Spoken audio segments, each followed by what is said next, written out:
कैथल में जनगणना 2027 के पहले चरण में मकान सूचीकरण और मकानों की गणना का कार्य जोरों पर जारी है, जो 30 मई तक पूरा कर लिया जाएगा। कैथल डीसी अपराजिता सिंह का कहना है कि इस चरण में हर घर का विवरण दर्ज किया जा रहा है, जिसमें मकान से संबंधित जानकारी, परिवार की मूल जानकारी, मूलभूत सुविधाएं और परिवार की सुविधाएं प्रगणकों द्वारा ऐप के माध्यम से ऑनलाइन दर्ज की जाएंगी।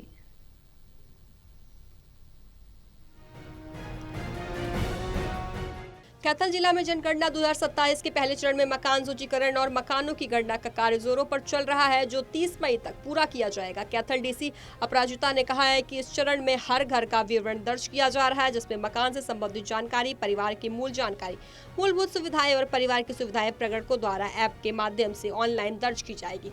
आमजन इस कार्य में सहयोग करें और घर आने वाले प्रगणकों सही और सटीक जानकारी उपलब्ध करवाएं।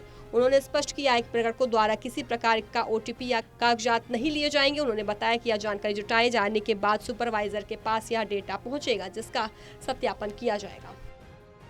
जनगणना का कार्य चल रहा है, 2027 की तैयारी चल रही है और हम फर्स्ट फेज़ में हैं, पहले चरण में हैं, जो 30 मई तक होगा।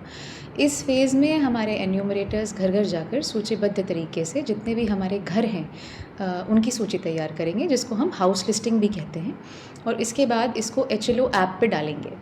इसमें हम आपसे अनुरोध करते हैं कि आप हमारे एन्यूमरेटर्स को सटीक जानकारी दें, चाहे वो हाउस ओनर्स हों, चाहे वो किराएदार हों, चाहे आपके पास जितनी भी आपकी मूलभूत सुविधाएं हैं वो देखेंगे, उसकी जानकारी का हम आपसे अनुरोध करेंगे।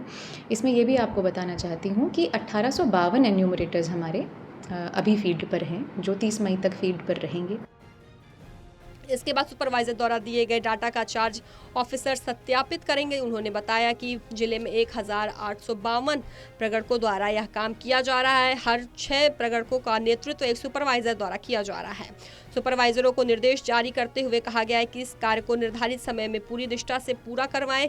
जनगणना को प्रगणकों को जो भी समस्याएं आ रही हैं, उनका समाधान करवाया जा रहा है।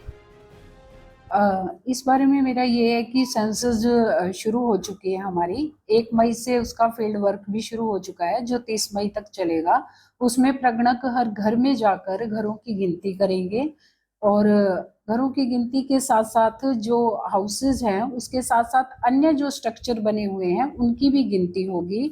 उसमें घरों की पूरी सी डिटेल ली जाएगी, उनसे उनके रहन सहन के बारे में पूछा जाएगा कि मकान में प्रयुक्त सामग्री किस सामग्री का उपयोग किया गया है, मकान में कमरों की संख्या क्या है, मकान में शौचालय की व्यवस्था क्या है, मकान में रसोई घर में खाना किस तरह से किस फ्यूल के साथ वो बना रहे हैं, घर में टीवी की सुविधा है या नहीं है, इंटरनेट की सुविधा है या नहीं है।